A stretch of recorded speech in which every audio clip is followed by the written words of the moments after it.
Mais uma vez, muito boa noite a todos. Sejam muito bem-vindos a mais uma sessão do webinar Ferramentas que te ajudam a publicar, uma iniciativa organizada pela Sub-Região de Braga da Ordem dos Médicos.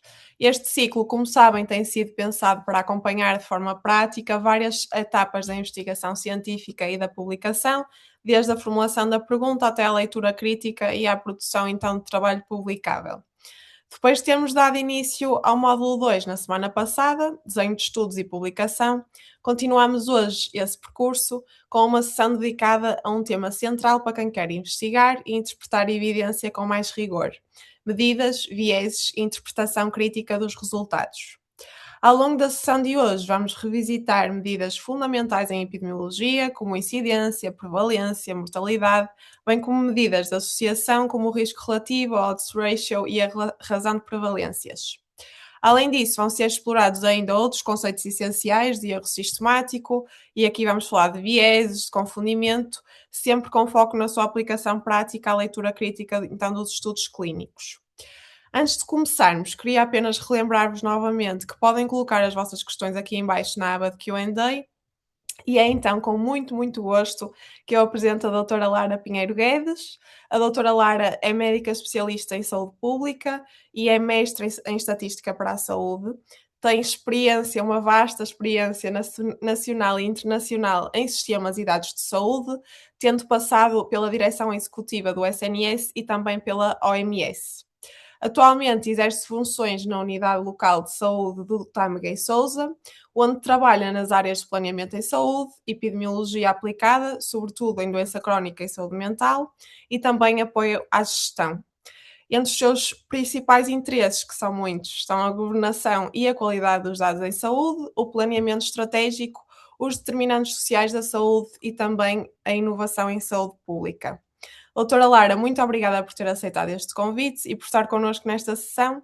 Sem mais demoras, passo-lhe a palavra. Olá, obrigada, Joana. Boa noite a todos. Vocês conseguem ver a minha tela, certo? Conseguimos. Conseguem. Ok, então é com muito gosto que hoje estou aqui convosco para ver se consigo ensinar-vos alguma coisa, nomeadamente em termos de epidemiologia aplicada. E o que é isto da epidemiologia aplicada? Eu sou médica de saúde pública, estou habituada a trabalhar com populações, ou seja, com muita gente, e também com dados. Portanto, é aqui uma conjugação dos dois mundos. E nós só conseguimos fazer isso através da epidemiologia. Um exemplo que vos trago aqui é um exemplo clássico que vocês encontram num qualquer artigo que leiam, que diz que uma medicação ou uma terapêutica qualquer, uma droga X, reduz a mortalidade em 30%. E o que eu vos pergunto é, comparativamente a quê? Em que população? Em que tipo de estudo? Com que nível de certeza? Que limitações temos? Eventuais erros, vieses? E, por último, uma pergunta que é muito típica da saúde pública: quem é que financiou o estudo? E esta pergunta, deixo aqui um bocadinho estas perguntas para dar um mote ao início desta apresentação. Dizia-vos eu que sou de saúde pública e que nós tratamos muito de epidemiologia. A Joana também é de saúde pública, nós estamos habituadas a fazer este processo de desenho de estudo, pensar o que é que nós queremos medir, não só em termos da frequência das medidas de doença, tradicionalmente nós médicos focamos-nos mais na doença, mas, por exemplo, os enfermeiros focam-se mais na saúde, mas também na exposição ou nas intervenções que nós queremos medir. Por exemplo, um estudo clássico de saúde pública versa entre uma exposição e um outcome, chamamos-lhe assim, um desfecho de saúde. Um estudo mais clínico, se calhar mais próximo da vossa realidade, será sobre uma eventual intervenção, uma comparação com um gold standard e um desfecho em saúde. Mas podemos falar de um teste de rastreio, de qualquer outra variável aqui que funciona como a exposição.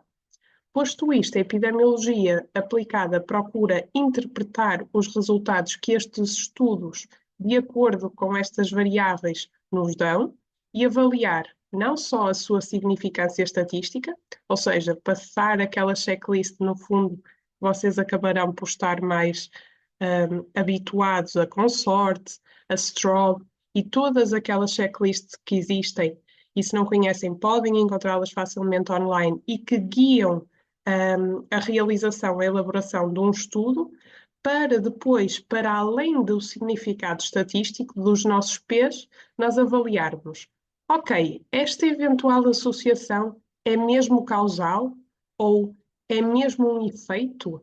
Há uma redução real do meu desfecho ou não? E por último, perguntarmos: será que isto faz sentido, nomeadamente na minha prática clínica? Por último, e para fechar, eu queria ver convosco a questão dos vieses, do confundimento e das limitações metodológicas. Sei que vocês já tiveram a aula de estudos, portanto, o que eu hoje vou falar é sobre tipos de indicadores, nomeadamente incidência, prevalência e mortalidade, que estes são normalmente as variáveis de desfecho que vocês vão estudar nos vossos estudos, portanto, vão medir morte, vão medir tempo até à morte, vão medir ocorrência ou não de efeitos adversos, eventualmente a sobrevida. E depois vão usar também as nossas medidas de associação, ou seja, vão comparar. Vão comparar uma intervenção com outra, uma exposição com outra, um rastreio, um teste com outro, com o gold standard, com a melhor opção até então. E fazemos isto através de riscos relativos, odds ratio ou então prevalence ratio. Não sei se alguém já terá ouvido, depois também deixem nos comentários. Por último, falar então dos erros, da causalidade e discutir aqui algumas questões.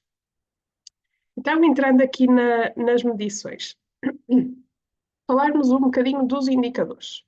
Se eventualmente algum de vocês tiverem MGF, já está muito habituado em indicadores, porque são usados na contratualização. Mesmo os colegas mais hospitalares, eventualmente, já estarão habituados a indicadores, porque feliz ou infelizmente, agora nós temos que registar diagnósticos. Para quê? Para termos dados mais completos, dados de qualidade e minimizar, desde logo, os vieses dos nossos estudos. Mas antes desta tendência de nós registarmos os diagnósticos e de medirmos indicadores em tudo o que fosse cuidados de saúde, nós já tínhamos metodologias de investigação que procuravam diminuir estes tais vieses. E então, para isso, precisamos de saber primeiro o que é que queremos medir e como é que o vamos medir. Portanto, medir saúde e doença. É isto que traduz os nossos indicadores. E os indicadores, eu sei que isto parece assim muito teórico, mas são, regra geral, de duas grandes classes. Ou são indicadores simples, que são os de cima, que são razões, proporções ou taxas, ou são indicadores compostos, isto é, vários indicadores simples, só que numa única métrica. São, na verdade, índices. São índices que nos facilitam a medição, ao mesmo tempo, de várias características. Pode ser, por exemplo, um índice de infecção hospitalar, que entra com várias taxas de infecção, ou mesmo de internamento ou mortalidade associada àquela comorbilidade, um índice de privação socioeconómica, que entra com a habitabilidade, condições sociais, condições monetárias, ou então os DALIs, que na saúde pública são muito usados, que juntam não só a mortalidade com a morbilidade, positiva e negativa. E para percebermos estes indicadores simples que constroem os índices e que estão por toda a nossa investigação e os nossos registros, nós temos então as razões, que comparam um numerador com um denominador que não se incluem um no outro, por exemplo, uma razão de masculinidade que compara homens com mulheres, ou seja, os homens não estão incluídos nas mulheres. Quando nós escrevemos estas razões, nós devemos dizer sempre há X para cada 100 Y. Por exemplo, há 5 mulheres para cada 100 homens. Devemos indicar quantos é que são, por quantos é que são. Já nas proporções, esta regra não se aplica, porque o numerador está incluído no denominador. Ou seja, nós falamos em percentagens comumente, mas também podemos usar as permilagens. Se usarmos uma permilagem numa proporção, não quer dizer que seja uma taxa, porque a taxa inclui sempre no denominador a temporalidade. Ou seja, nós temos um acontecimento, um número de ocorrências, numa certa população num ou mais anos. Ou seja, aqui a diferença das taxas e das proporções é entrar com o tempo no denominador. Normalmente nós falamos nas taxas de incidência, que entram, se fôssemos muito corretos com o número de pessoas que são atacadas, que sofrem de uma doença, que nós em saúde pública chamamos taxa de ataque, por isso é que eu disse atacadas, que sofrem de uma doença ao longo dos respectivos anos em que eles estão expostos ao risco. Mas, em boa verdade, vocês, como devem imaginar, nós não conseguimos medir, ok, esta pessoa está exposta durante um ano, esta durante dois, e calcular direitinho as taxas. Regra geral, o que nós fazemos para obviar é usar populações médias, ou seja, naqueles 3 anos a população média era tal, usamos isso como denominador, ou então a população a 30 de junho, que é uma aproximação. Regra geral, isto até nos facilita a vida com dados do INE. Agora, aplicado mesmo a vocês a nível clínico. Aqueles foram os indicadores, ou seja, no fundo, como é que se constrói um indicador, seja de saúde, seja de doença, seja de acesso, por exemplo, qualidade, em termos clínicos. E quando vocês forem fazer estudos clínicos, o que vocês, regra geral, vão medir é incidências ou prevalências, dependendo do tipo de estudo que podem ter em cima da mesa. E qual é a grande diferença? Este, regra geral, vocês devem todos saber. Incidência mede novos casos, portanto, precisamos de um intervalo de tempo para medir esses novos casos. A prevalência, por outro lado, mede todos os casos, sejam eles novos ou antigos, ou seja, naquele momento ou naquele período temos uma prevalência. Portanto, na incidência, há dois grandes tipos de incidências quando nós falamos de incidência.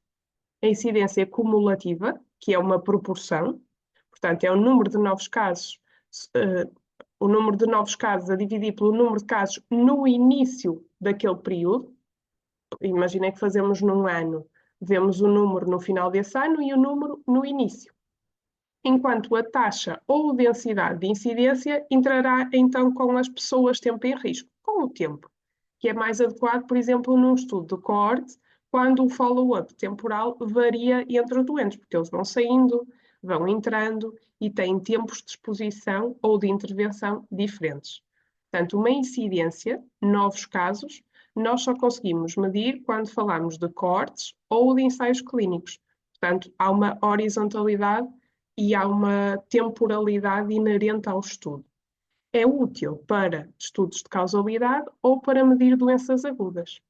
Se, por outro lado, nós não tivermos necessidade de fazer um estudo tão complexo, podemos fazer um estudo transversal, ou queremos descrever uma doença crónica ou a carga de doença, nesse caso o mais indicado é utilizarmos a prevalência, que pode ser num dado momento, normalmente é a prevalência que nós fazemos, mas também podemos querer a prevalência ao longo de 3 anos.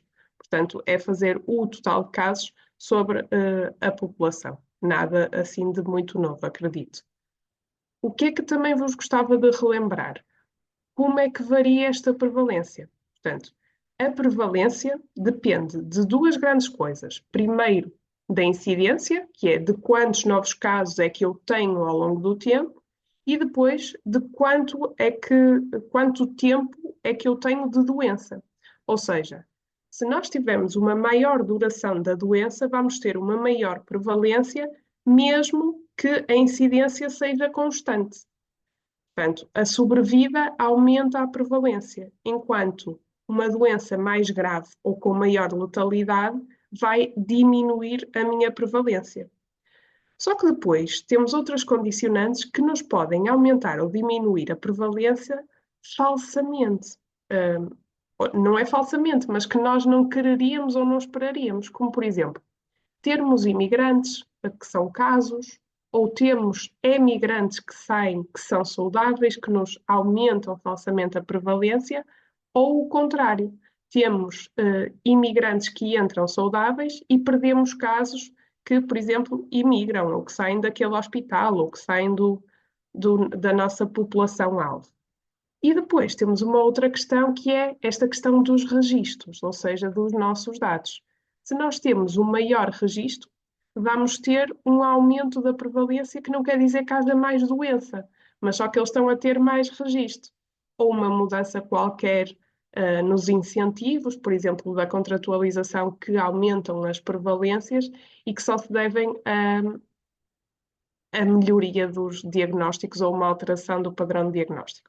Portanto, se vocês veem um número, quando vocês estão a ver estudos ou eventualmente estatísticas do vosso serviço, a aumentar de prevalência, tem que pensar em isto é uma alteração contextual de registro? Há alguma flutuação de casos porque temos novos casos a entrar ou estamos a perder saudáveis? Ou é verdadeiramente um aumento de prevalência porque estamos a prevenir mais a doença e eles não morrem tanto? Ou então porque há uma maior doença na nossa população? E é isto que vocês devem pensar. Contexto, estamos a tratar mais, eles sobrevivem, ou então a doença está realmente a aumentar? Depois, outro desfecho que normalmente medimos quando fazemos estudos de investigação é a mortalidade. Por exemplo, quando fazemos análise de mortalidade e usamos os modelos de Cox. O que é que nós temos que saber em termos da mortalidade?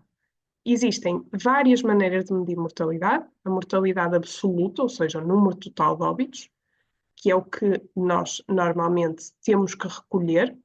Depois, a proporcional, que nos permite perceber, ok, esta causa, dentro do bolo total de diagnósticos ou de óbitos, por exemplo, qual é o peso? Permite-vos ter logo ali uma ideia do impacto daquela mortalidade no vosso serviço ou no total de óbitos, dependendo do que querem analisar. E depois temos as taxas, que normalmente são o que mais se vê, as taxas gerais de mortalidade, ou seja, quanto é que se morre nesta população, e taxas específicas de mortalidade. Podem ser específicas por um dos sexos, podem ser específicas por um grupo etário ou pela idade.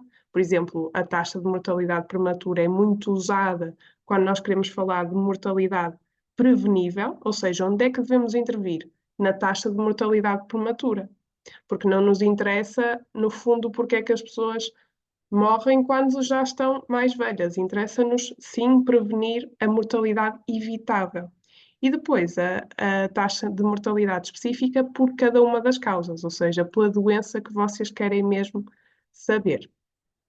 Atenção que a mortalidade é diferente da letalidade.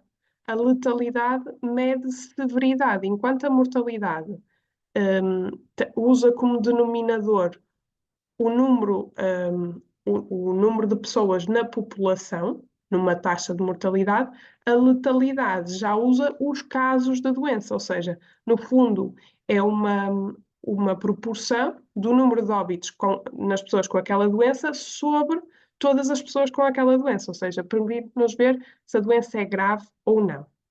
E depois uma outra questão que eu deixo aqui, que não vou entrar em detalhe, mas só para vocês recordarem que quando nós estamos a comparar populações diferentes, sejam populações de cidades diferentes, países diferentes, ou para vocês de serviços diferentes, e estamos a comparar taxas de mortalidade, temos que padronizar, porque nós podemos ter diferenças muito grandes em termos, por exemplo, etários, mas quem fala de idades também pode falar, por exemplo, de sexo.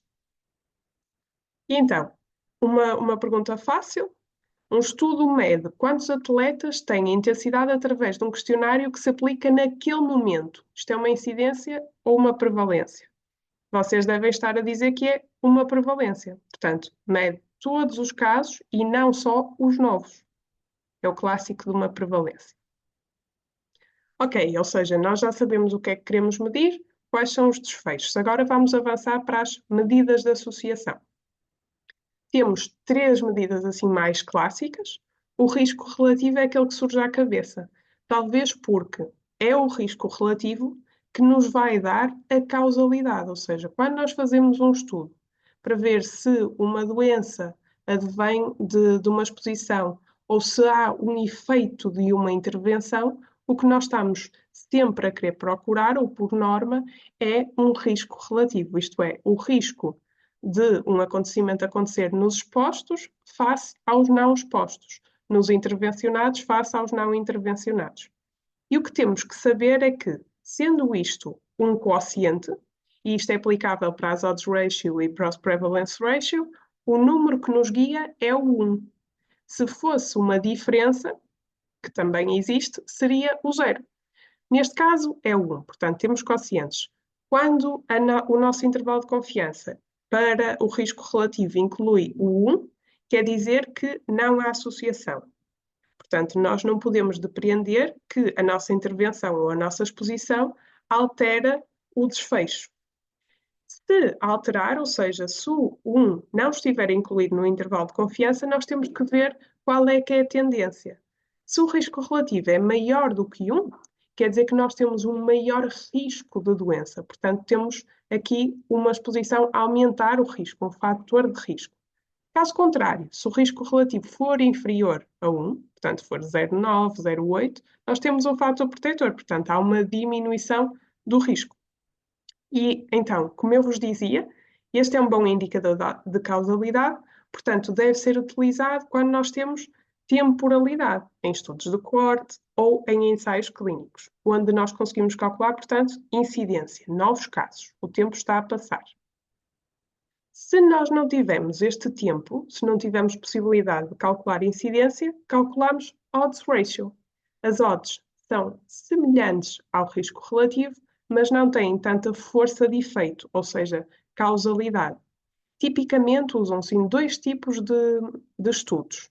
Nos estudos caso-controlo, onde nós partimos dos casos e dos controlos, ou seja, dos doentes e não doentes, para a nossa exposição, ou então nos estudos transversais, se houverem amostras pequenas, ou seja, se o evento for raro. Isto porquê? Porque eventos raros, em termos matemáticos, aproximam as nossas odds ratio dos riscos relativos. E aqui a lógica é a mesma, ou seja, fatores de risco têm odds ratio superior a 1. Tudo o resto aplica-se.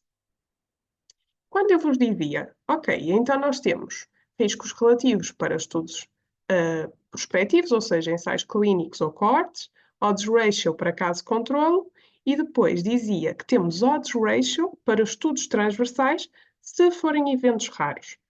Esta é aqui uma questão que muitas vezes motiva discussão mesmo entre investigadores.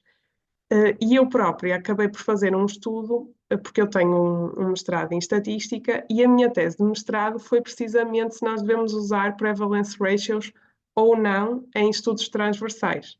Pronto, e depois, se tiverem também interesse, eu também vos faço chegar o estudo, porque tentei fazê-lo de maneira a que fosse fácil de ler para um clínico que quisesse guiar-se. Mas, basicamente, se não quiserem ler, o que diz o estudo é: em estudos transversais, caso nós tenhamos eventos raros, portanto menos do que 10% num dos grupos, nós podemos usar as odds ratio porque elas aproximam o risco relativo, ou seja, não incorrem muitos erros.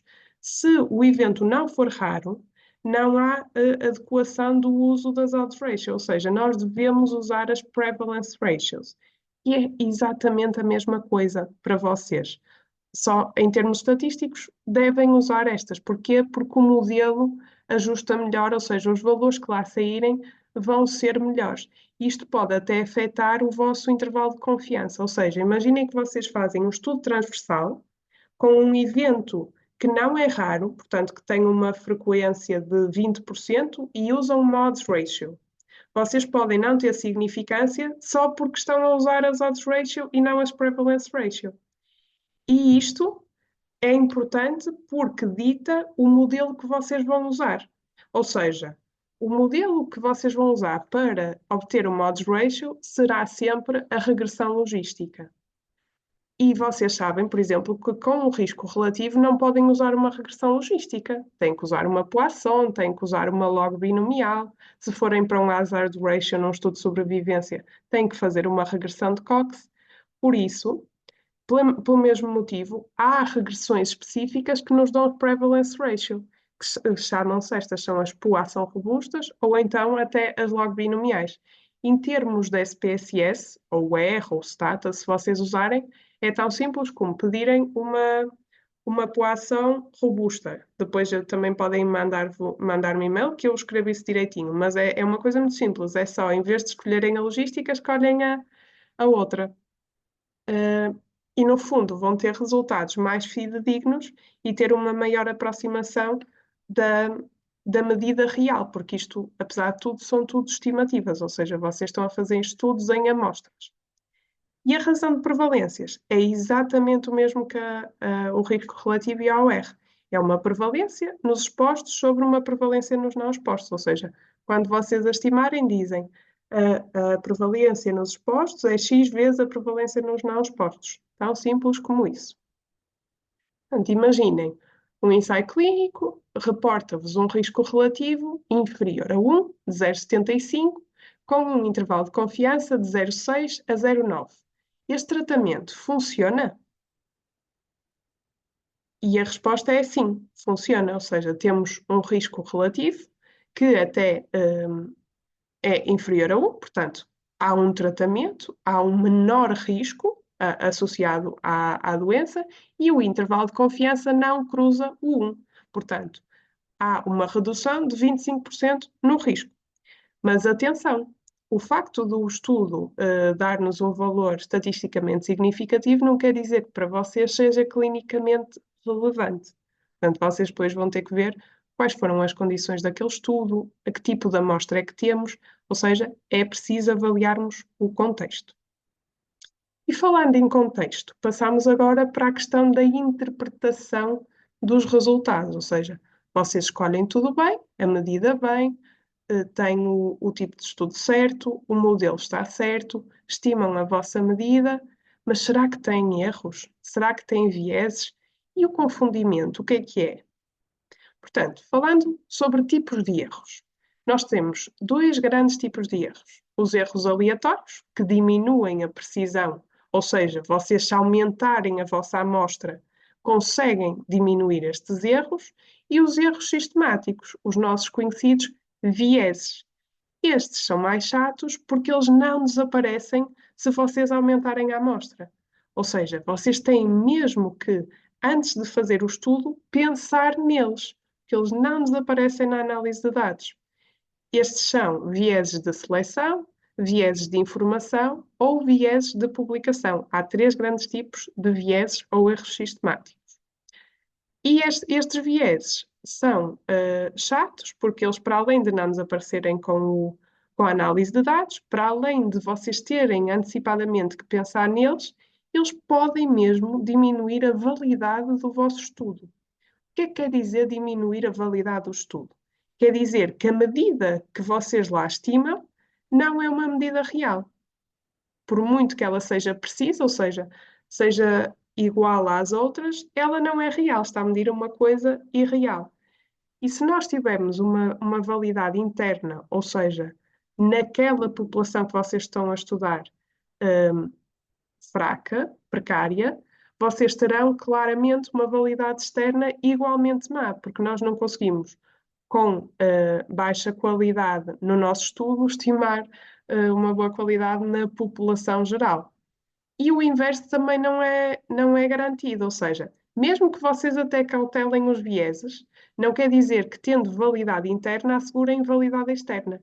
E isto é um exemplo muito clássico que agora nós andamos a falar com a inteligência artificial, ou seja, se nós temos um modelo que prevê bem, por exemplo, o risco clínico na vossa consulta e até falam no café ou com os amigos e partilham os dados, criam, no fundo, um estudo multicêntrico no vosso serviço e validam, no fundo, a ferramenta para o vosso serviço. Isso não quer dizer que seja generalizável à população toda, porque as características podem diferir entre os participantes, ou seja, é sempre importante cautelar validade interna e externa logo desde o início, quando vocês estão a desenhar o estudo. Portanto, pensar logo quem é a amostra. É representativa?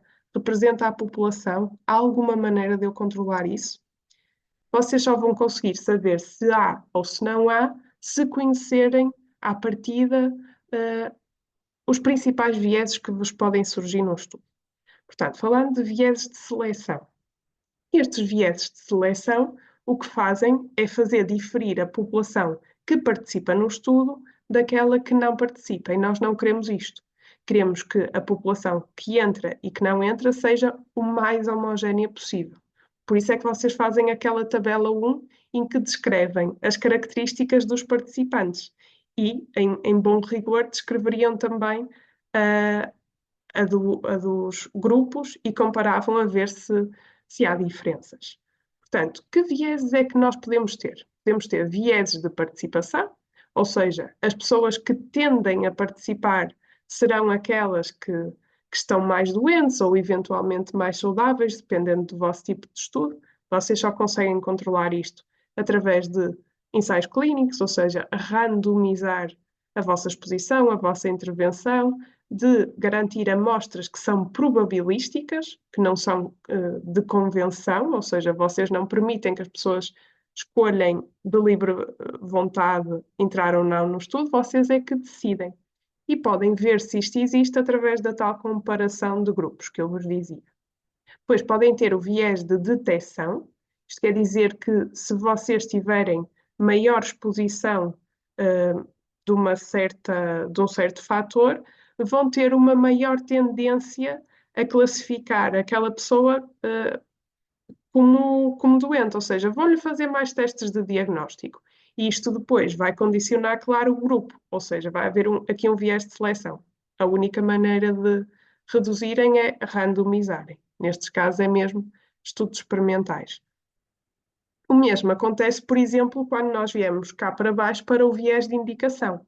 O viés de indicação é quando a pessoa tem um tratamento atribuído de uma forma não aleatória, ou seja, vocês estão na vossa consulta, se vem um doente mais grave, tendem a partir logo para uma terapêutica mais avançada, ou seja, por exemplo, uma terapêutica com biológicos que terá piores outcomes. E depois pensam, se calhar os biológicos, piores outcomes, mas tudo advém do facto dos doentes já serem mais graves à partida.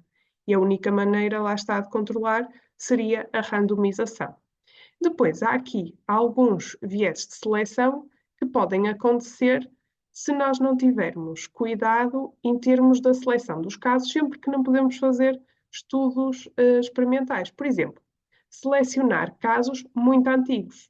Este é o viés de casos prevalentes, às vezes dito como viés de incidência ou viés de prevalência.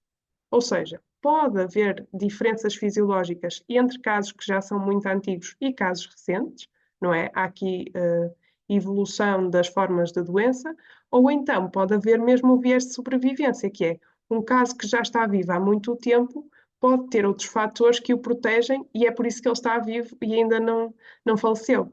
E vocês não querem condicionar o vosso estudo a estas características. Portanto, optar por casos mais recentes é sempre mais seguro e também mais atual. Depois temos as perdas de seguimento, por exemplo, vocês estão a fazer um coorte ou um ensaio clínico e têm perdas de mais de 20% ou que diferem entre grupos, por exemplo, o grupo controle e o grupo de exposição. O que é que vocês devem fazer?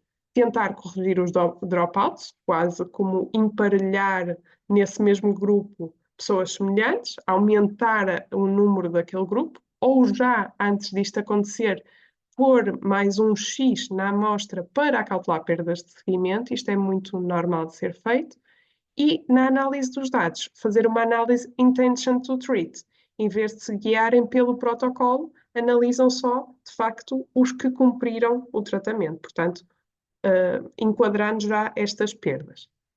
Depois, por último, temos um viés de seleção que é muito típico de ambientes hospitalares, em que nós selecionamos uma amostra de doentes que vão ao hospital, ou seja, que estão hospitalizados. O que é que isto pode condicionar? Associações artificiais entre causas que, na verdade, são independentes. E isto acontece tão somente porque são pessoas que normalmente são muito doentes e todas elas vão ter aquelas causas, portanto, vai-se impular ali uma associação. A única maneira de prevenir isto é fazer um emparelhamento com controlos comunitários, ou seja, usar casos que não estejam hospitalizados, por exemplo, articular com a MGF de maneira a fazer estes estudos com a saúde pública. Depois, por outro lado, temos os vieses de informação. ou seja, já não estamos a falar da amostra, estamos a falar de como é que nós medimos ou como é que classificamos a nossa doença. E estes vieses podem ser de dois tipos. Podem ser diferenciais, isto é, se afetam de forma diferente os nossos grupos em comparação, no sentido de sobreestimar ou subestimar a associação, ou então se eles afetam de maneira semelhante os grupos, de tal forma que enviesam o nosso estudo para o efeito nulo, ou seja, o nosso intervalo de confiança vai conter o 1. E isto não é porque não há associação, mas é porque há viés que está a influenciar quer o grupo de exposição, quer o grupo de controle. E que viés é que podem ser estes? Pode ser, por exemplo, um uso de um questionário que não foi validado para esse efeito, pode ser um viés de memória, em que casos que já tiveram exposições há muito tempo, por exemplo, nos estudos caso-controlo, já não se recordam. Aqui podemos falar com as pessoas quando entrevistamos e dizer-lhes mesmo: olhe, mas lembra-se de alguma altura específica? Que ano é que era? Tem agendas, calendários que possa consultar, ou seja, fazer-lhe aqui pequenos auxiliares de memória que os ajudem a ancorar o tempo. Ajuda, para além de perguntar taxativamente quando é que foi. E depois, sempre que possível, recolher registros ou dados clínicos, para não termos esta influência da memória.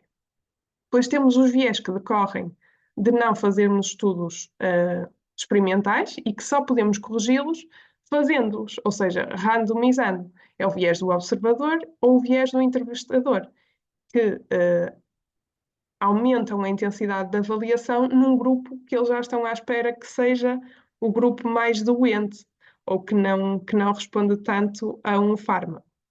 E depois temos os últimos dois, que é o viés de desejabilidade social, que é uma pessoa ao ser entrevistada ou ao falar com um médico dá uma resposta socialmente aceite. Se vocês, por exemplo, perguntam sobre álcool, comportamentos sexuais, já estão habituados a estas respostas e já sabem que a única maneira de ter respostas corretas é, garantir o anonimato e a confidencialidade, ou então usar registros onde vocês possam avaliar isto, sem a pessoa ter que responder. E depois, por último, temos o efeito de Hawthorne, que o que nos diz é que o comportamento se pode alterar por a pessoa estar a ser observada. Isto é muito difícil de controlar, por exemplo, em ensaios clínicos. A única maneira que podemos fazer é mesmo garantir o anonimato, a confidencialidade e ser o mais discretos possível na avaliação, de facto, do comportamento da pessoa. Depois, por último, temos aqui estes vieses de publicação, que o que nos dizem é que, normalmente, a literatura enviesa para o sentido positivo, ou seja, se vocês tiverem um estudo que não tem efeitos resultados estatisticamente significativos, vocês vão tender a não o querer publicar. Isto não é porque vocês querem fazer vieses de publicação, é porque vai ser mesmo muito difícil, ou seja, até as próprias revistas científicas compactuam com estes vieses de publicação, ao dificultar muito a vida à publicação dos estudos que são mais pequenos ou que não têm resultados estatisticamente significativos. E como é que vocês podem ver se há um viés de publicação e se está, no fundo, a haver um empolamento daquela associação? Podem tentar construir um funnel plot, que é, no fundo, vocês vão ver os estudos que existem naquela temática que vocês querem e constroem aqui um gráficozinho semelhante a este que vem aqui à direita, em que temos um triângulozinho. E no centro temos o 1, que é a referência da nossa medida de efeito, aqui no caso a da odds ratio, e depois tem as arestas do triângulo, que são os nossos intervalos de confiança a 95%. O eixo dos y é o erro standard, ou seja, quanto mais próximo do zero, quanto menor erro standard, mais preciso é o nosso estudo. E dependendo do lado em que está a nossa odds ratio, há risco ou há fator protetor. Depois nós vamos colocar o pontinho dependendo da medida de efeito que foi obtida nesse estudo. E normalmente o que vocês vão ver num funnel plot não é o que acontece mais à esquerda, que é uma simetria de estudos publicados.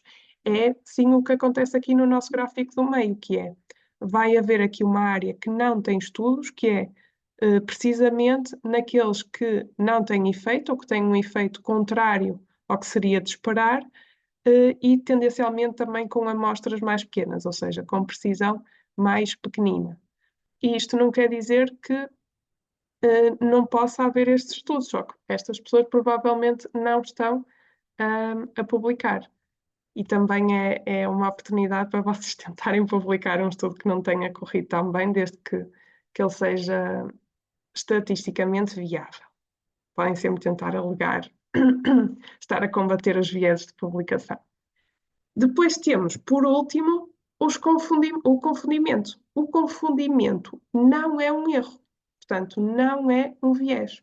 O confundimento é, no fundo, uma consequência de uma variável confundidora. E o que é isto, uma variável confundidora? É uma variável que se associa tanto à nossa exposição, à nossa intervenção, como ao nosso desfecho ou resultado. Por exemplo, hum, vocês sabem que fumar causa cancro respiratório. Mas se houver algum outro fator que esteja associado simultaneamente a fumar e a causar cancro, esse fator vai ser um confundidor da vossa associação. E esse fator pode ou não impular ou diminuir a vossa medida estimada, ou seja, vocês fazem um estudo só com 3 ou 4 variáveis e até obtêm uma significância estatística, ou seja, o vosso IC não contém o 1. Isto pode estar a ser inflacionado porque há confundidores que vocês não estão a medir. Ou pelo contrário, vocês podem estar a ser prejudicados e a não ter significância estatística porque têm um confundidor que não estão a medir e que vos está a prejudicar a interação. Ou seja, a única maneira de vocês tentarem fazer um estudo o mais correto possível, sendo que nunca há estudos perfeitos, ou seja, vocês vão ter que encontrar um equilíbrio entre execuibilidade e qualidade. O que vocês devem pensar é: ok, eu quero medir se esta intervenção aumenta ou não o risco. Têm que pensar em todas as variáveis que podem estar associadas à exposição e ao vosso objetivo ou desfecho e tentar incluí-las no vosso desenho para depois as controlar. E como é que controlamos? Com, por exemplo, análise multivariável, isto é, utilizar regressões logísticas, Cox, Poisson, em que incluem essas variáveis. Se vocês não quiserem entrar nas análises multivariável, a única outra maneira que têm de fazer isto é tentar randomizar, que no fundo também vai ser um consumo, um dispêndio de tempo, porque são ensaios clínicos, ou então restringir a amostra, que é, ok, eu não vou incluir as pessoas que têm esta variável, só que depois prejudica a validade externa. Ou então vão tentar emparelhar, que é, sabem que aquela variável confundidora está ali presente. Vão tentar pôr pessoas no grupo de controle e no grupo de exposição que tenham simultaneamente esta variável para que ela acabe por não intervir no resultado que vocês têm. Depois ainda temos aqui a estratificação, mas normalmente a estratificação não se faz porque é incomportável vocês estratificarem para 3 ou 4 variáveis e na clínica sabemos que há sempre muitos confundidores, por exemplo, a idade, o sexo, comorbilidades que possam ter, etc. E depois trago-vos aqui um sumário para quando vocês ficarem com esta apresentação, que é os principais pontos fracos de cada tipo de estudo, ou seja, falando dos observacionais. Temos os ecológicos, os transversais, caso-controle e depois as cortes, retrospectiva e prospectiva. E assim, olhando à primeira vista, o que parece ser bom do ponto de vista de tempo e custo necessários e, simultaneamente, que tem menor risco de viés de seleção de memória e de perdas de seguimento é a vossa coorte retrospectiva, porque ele consegue equilibrar, no fundo, aqui as coisas, ou seja, vocês vão aos registros e colhem dados começando num tempo anterior até à atualidade, por exemplo, e veem se há resultados, no vosso desfecho ou não, da vossa exposição ou da vossa intervenção. Portanto, chegamos aqui, já medimos associações. Será que nós podemos dizer que uma associação é uma causa só porque temos significância estatística? E a resposta é não, porque uma causa tem várias premissas, tem que cumprir certos pressupostos e pode ou não ser suficiente e pode ou não ser necessário. O que é isto da suficiência e da necessidade? Uma causa é suficiente se basta ela existir para o nosso efeito ocorrer, ou seja, pode não ser a única, mas sempre que ela está, o efeito ocorre. É necessária se, sem ela lá estar, o efeito não vai ocorrer. A boa notícia é que isto, na vida clínica, quase nunca se verifica, porque as causas normalmente, falamos sempre de uma multicausalidade, não é? Multifatorialidade. E agora trago aqui dois casos para pensarmos em conjunto, que é o primeiro, que é um estudo de coorte, ou seja, vocês vão avaliar ao longo do tempo pessoas que bebem café e que têm infarto agudo do miocárdio. Se calhar, se nós não percebêssemos nada de medicina e víssemos lá um P, porque de facto as pessoas que bebem café tendem a fumar mais, associávamos, ok, se calhar o café causa infarto agudo do miocárdio, mas o que é que nos está a falhar aqui? É a variável de confundimento, ou seja, neste caso, se nós estivéssemos a estudar a exposição beber café e o desfecho infarto agudo do miocárdio, tínhamos que controlar, ou seja, fazer um modelo com a variável tabagismo, sim ou não, no nosso modelo. Depois aqui outro estudo. O estudo de prevalência, ou seja, imaginem que faziam um questionário sobre exercício físico e mortalidade. E vocês verificavam, com significância estatística, que as pessoas que praticavam exercício tinham uma redução de mortalidade. Está tudo bem, ou seja, nós até sabemos que é verdade, mas no caso em concreto, não nos prova que é causal. Porquê? Porque é um estudo de prevalência, ou seja, é naquele ponto, naquele momento temporal que nós estamos a medir. Nada nos diz que não está a acontecer o contrário, ou seja, que as pessoas só estão vivas porque praticam mais exercício, ou seja, podia haver aqui uma causalidade reversa. Ficam mais vivaças, mais aptas a fazer exercício. Portanto, isto falando aqui de um contexto específico de uma doença. Ou seja, o que devemos pensar é, perante um estudo que tem significância estatística, ver os critérios de Bradford Hill, que são aqueles critérios muito antigos, já de 1965, que não são regras rígidas, mas são um guia para nós julgarmos a evidência. Primeiro, o que devemos pensar é se há temporalidade. E este é o único critério que vocês têm mesmo que cumprir para uma associação ser causal. Ou seja, a causa tem sempre que preceder o efeito. E vocês pensem, um estudo transversal não cumpre isto. Um estudo caso-controle não cumpre isto. Ou seja, nós nunca vamos avaliar causalidade num desses tipos de estudos. Se nós quisermos mesmo causalidade, temos que fazer uma coorte ou um ensaio clínico. Segundo, a força da associação, ou seja, se o nosso risco relativo, neste caso será sempre risco relativo, porque estamos a falar de causalidade, de efeito, de incidência, não é? Temos sempre tempo, é grande ou é muito, muito pequenino, se for um fator de protetor. Se eu for ali à volta de pronto, pode haver ali nuances na nossa amostra que não nos fazem tão acreditar tanto nesta causalidade. Agora, se vocês fizerem um estudo e tiverem um risco relativo de 7, que é um dos maiores que existe, que é, por exemplo, o tabagismo, isto já é uma força de associação muito grande que pode indicar que há mesmo causalidade.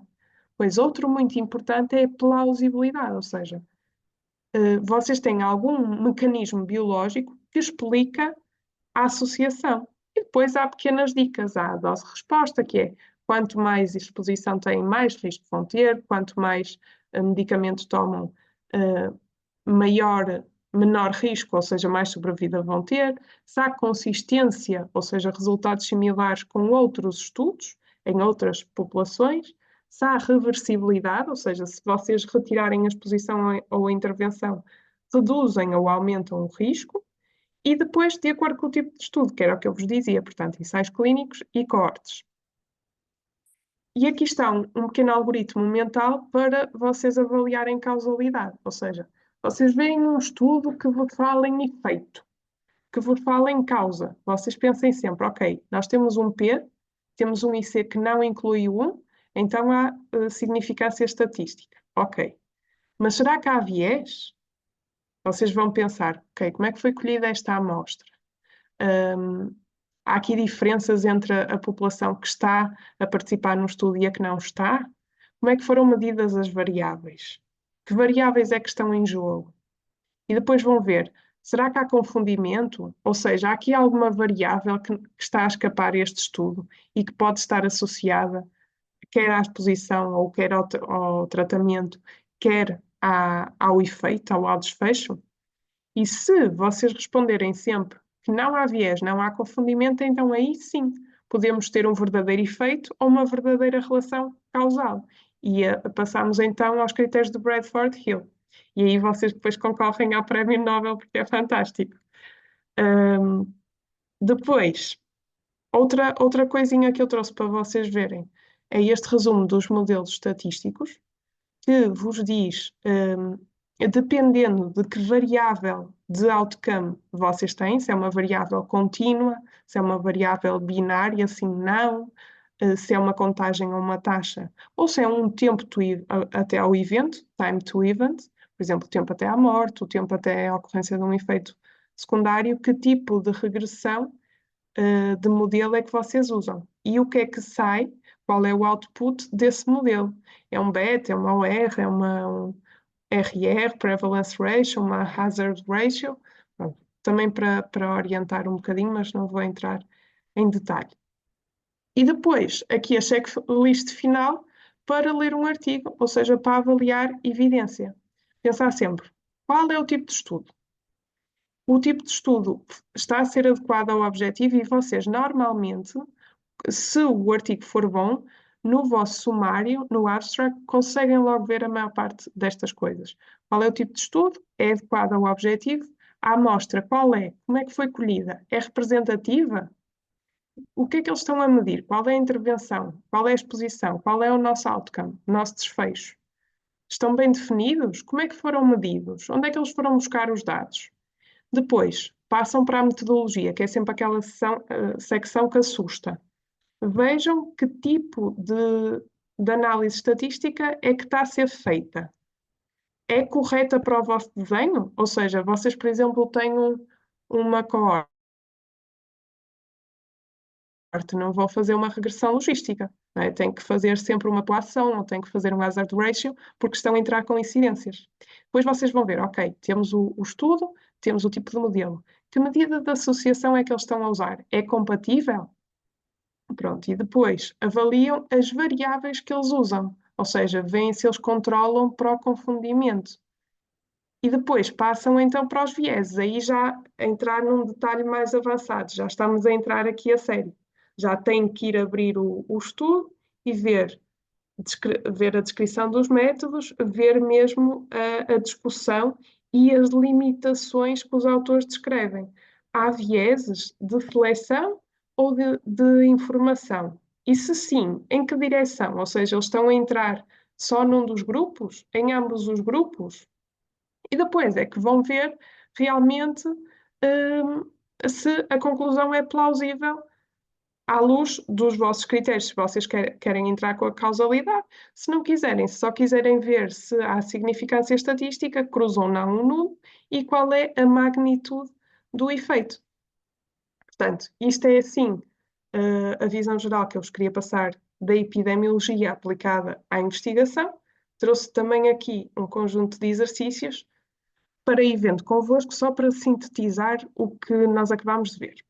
Portanto, número 1, temos cerca de 2.000 atletas, são seguidos durante 5 anos para avaliar o risco de depressão em função da história de lesão desportiva, ou seja, vocês vão avaliar um risco ao longo do tempo de uma doença em função de uma exposição. Isto é um clássico de coorte prospectiva, em que vocês vão estimar riscos relativos. Depois, exercício número 2. Temos 150 atletas com depressão, 150 atletas sem depressão. São ambos recrutados. Portanto, temos aqui casos com doença e temos controlos. Depois, eles são avaliados retrospectivamente para ver se tiveram lesões musculoesqueléticas graves, ou seja, querem associar as lesões com a eventual depressão. Isto é um estudo caso-controle, ou seja, provavelmente neste estudo as pessoas estimaram odds ratio. Por último, temos um questionário, portanto, à partida será um estudo transversal, aplicado a 500 atletas num único momento, portanto, é um estudo transversal, em que avalia simultaneamente a ansiedade e a frequência do treino semanal. Portanto, estudo transversal, prevalence ratio, a menos que a frequência da ansiedade seja muito reduzida, ou seja, se a ansiedade ocorrer em menos de 10%, nós podemos usar a odds ratio, ou seja, fazer uma regressão logística. Caso contrário, temos que usar então a prevalence ratio com uma população robusta. Depois aqui este último para falarmos das ORs e das medidas de associação. Temos um estudo observacional que nos dá uma OR de 2,5, com IC que não cruza o 1, para tabagismo e cancro do pulmão. Portanto, uma associação que parece estatisticamente significativa. Podemos afirmar a causalidade? Pois é, hipótese A, sim, porque o OR é significativo e forte, ou seja, maior do que 2. Pode-se B, não, porque preciso de mais informação. E pode ser não, porque estudos observacionais nunca provam causalidade. Portanto, esta está já errada, porque nós podemos ter causalidade, por exemplo, com uma coorte. E depois o D, sim, desde que seja significativo. E o D também já sabemos que não, porque já vimos que é significativo por causa do intervalo de confiança. Mas, na verdade, nós sabemos que é a B. Portanto, temos um OR significativo, sim, e ele é forte, sim, mas temos que verificar se há vieses, se há confundimento, temos que avaliar o estudo para ver se cumpre os critérios de Bradford-Hill, nomeadamente a temporalidade, e só aí é que podemos estar na face de uma causalidade. Pronto. Mensagens chave, chave, chave para levar mesmo para casa.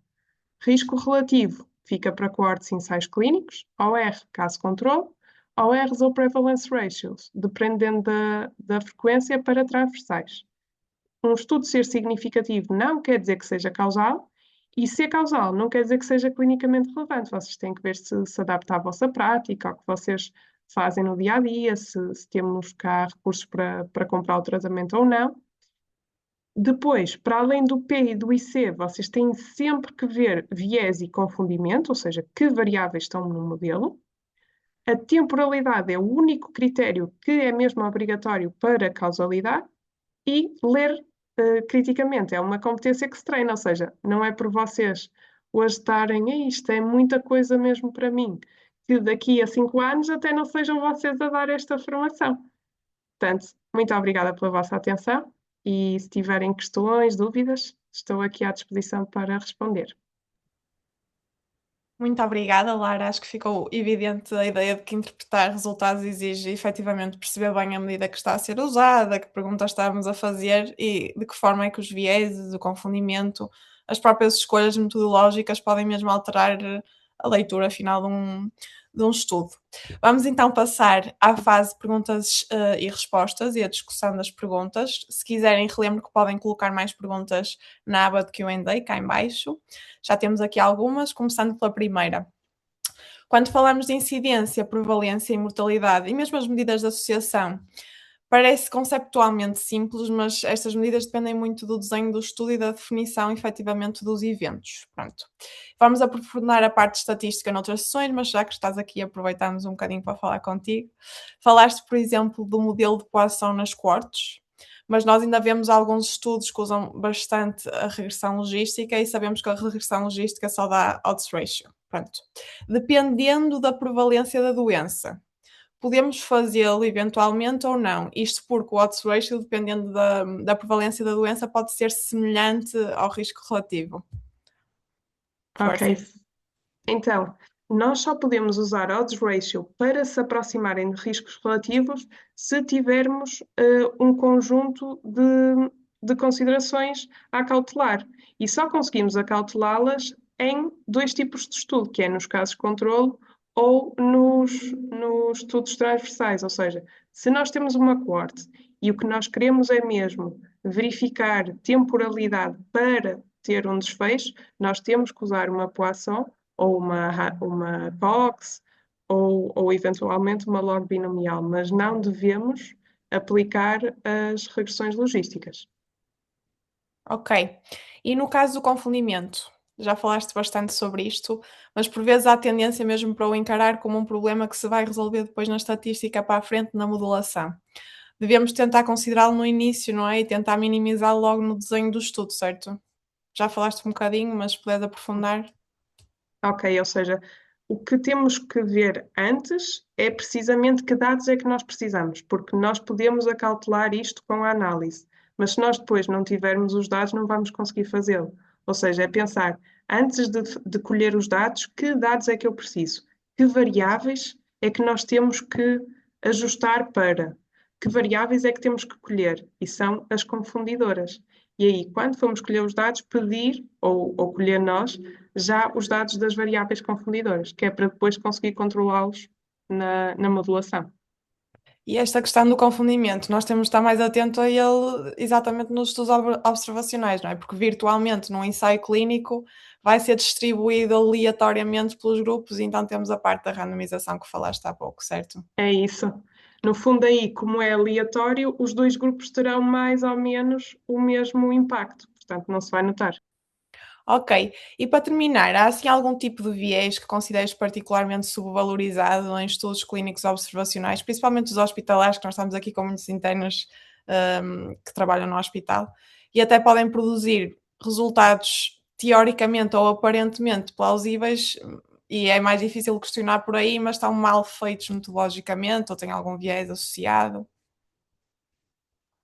Uh, Se calhar em estudos hospitalares, o viés de Bergson, ou seja, quando selecionam os casos, tentar sempre incluir pessoas que estejam na comunidade ou que não sejam tão comórbidas, porque se for a tal amostra hospitalar, vai tender a associar aqui questões que podem não ser associadas, ou seja, vamos ter viés. Falar com o MGF pode ajudar.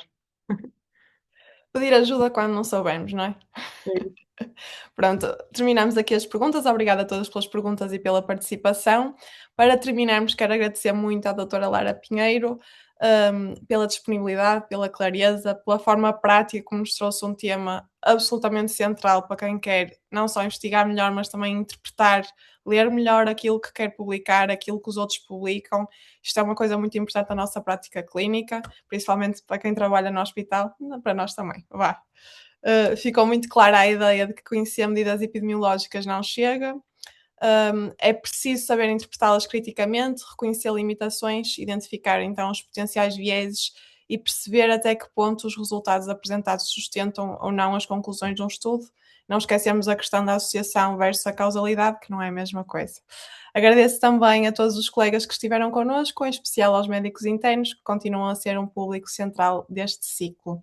Relembro que esta sessão integrou o módulo 2, desenho de estudos e publicação, do ciclo Ferramentas que te ajudam a publicar, organizado pela sub-região de Braga da Ordem dos Médicos. Para a semana a mais, boa noite a todos, bom descanso e até à próxima sessão. Obrigada.